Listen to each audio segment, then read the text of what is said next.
اكتر من 5 عيوب لازم تعرفها قبل ما تقرر تشتري الدي جي اي اوسمو بوكيت 3. الكاميرا دي فيها مميزات كتيرة جدا وحبيتها، لكن فيها عيوب لازم تعرفها قبل ما تقرر تشتريها ولا تشتري كاميرا زي جو برو. اول مشكلة معانا هي ان الكاميرا مش ووتر ريسيستنت ولا داست ريسيستنت، فما ينفعش تاخدها معاك فلوج في المطرة او تروح مثلا رحلة سفاري في الصحراء، لان الجيمبال حساس جدا والكاميرا مش هتستحمل. الا كنت عامل مثلا دي جي اي كير او تأمين، تقدر تغامر شوية بالكاميرا، بس هي مش اكشن كاميرا ومش معمولة للحاجات دي. حتى في الدي جي اي مانوال مكتوب ان الكاميرا دي ممنوع تتعرض لاي اهتزاز او فايبريشن، يعني لو هتركبها في بايك ماونت او كار ماونت ممنوع الكاميرا دي يحصل فيها اهتزاز جامد.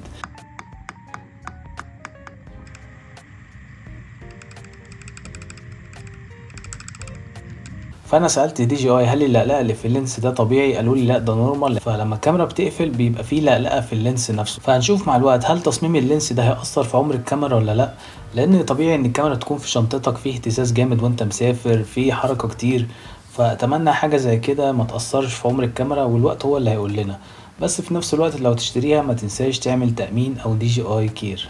انا مستغرب جدا ازاي دي جي اي ما قدرتش تصنع كيس حماية افضل من كده للكاميرا، لان المشكلة هنا ان ما بيحميش الكاميرا من كل الجوانب. اقل حركة لينس يقدر يلف ويتجرح في جيبك بكل سهولة، فحاجة غريبة جدا. يعني كيس ضخم وكبير طبعا، بياخد الوايد انجل لينس والبلاك ميست فلتر، وكمان تقدر تركب عليه ميكروفون، لكن ضخم جدا. يعني لو هنقارن بالدي جي اي اوسمو بوكيت 1، طبعا كانت كاميرا حجمها اصغر بكتير ومناسبة جدا تبقى في البوكيت، لكن البوكيت 3 ما بقتش بوكيت كاميرا وشكلها غريب جدا في الجيب. للاسف حاسس ان دي جي اي نسيوا تفاصيل كتيره لما جم صمموا الكيس بتاع الدي جي اي اسمه بوكيت 3. يعني لو بصينا لاصغر التفاصيل في بوكيت 1، وانت بتشحن الكاميرا تقدر تشوف الانديكيتور لايت وانت بتشحن الكاميرا، لكن في البوكيت 3 محتاج تطلع الكاميرا من الكيس وتشوف شحنت كام في المية على الشاشه. حابب برضه اتكلم عن الجويستيك. ما ينفعش الواحد يحرك الجيمبال بشكل تدريجي او سرعه الجيمبال بشكل تدريجي الا اذا كنت بتستخدم الدي جي اي ابلكيشن. لكن لو هتصور من الكاميرا محتاج تخش في السيتنجز وتختار جيمبال سبيد من 1 ل7 وتخرج من المنيو وتبدأ تصور تاني. وما ينفعش الواحد يعمل كوستم بروفايل للجيمبال سبيد، فللأسف دي خطوات زيادة بتأخر التصوير. برضو من الحاجات اللي بتأخر التصوير بالدي جي اسمه بوكيت 3، هو مثلا لو انت بتعمل فلوج وبتصور نفسك وحابب تلف الكاميرا بسرعة عشان تبين الجمهور اللي انت شايفه، الجيمبال مش هيلحق يلف معاك بالسرعة دي، زي مثلا لو بتصور بأي كاميرا زي الجو برو. فبالكاميرا دي محتاج تخطط تصويرك، تصور نفسك، تدوس على الجيمبال روتيشن يلف معاك براحتك، تبدأ تصور تاني. فدي من الحاجات اللي ممكن تأخرك وتفوتك لحظة كنت عايز تصورها. في عيوب تانية بسيطة برضو في الكاميرا، زي مثلا ان انت محتاج الاكستندر عشان تقدر تركب الكاميرا على ترايبود. ما ينفعش تصور نايت مود في الفيرتيكال، وما فيش كمان فول فريم فيرتيكال مود. يعني برغم ان في سبين شوت وفيتشرز كتيره، لكن ما قدروش يعملوا فول فريم فيرتيكال مود، برغم ان الكاميرا طلعت في وقت معظم السوشيال ميديا بتتصور فيرتيكال.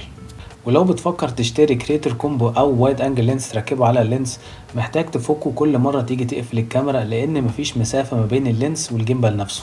فللاسف دي من الحاجات اللي برضو بتأخر التصوير. وما اقدرش اقول ان الاوسمو بوكيت 3 كاميرا سريعة من الناحية دي. الايفون افضل بكتير، يا دوبك تطلعه من الجيب عندك 3 اختيارات: وايد انجل لينس، الترا وايد انجل، الزوم، تصور، خلص الموضوع. لكن في الدي جي اسمه بوكيت 3 محتاج تطلعها من الكيس، تفتح تظبط السيتنجز تبدأ تصور. لكن كفلوجينج كاميرا هي افضل بكتير من الايفون، خاصة ان تقدر تشوف نفسك وانت بتصور. وهي دي الكاميرا اللي انا بصور بيها الفيديو ده حاليا. انا عن نفسي هخلي الدي جي اوسمو بوكيت 3 لان هي كفلوجينج كاميرا جميلة جدا وافضل من الايفون.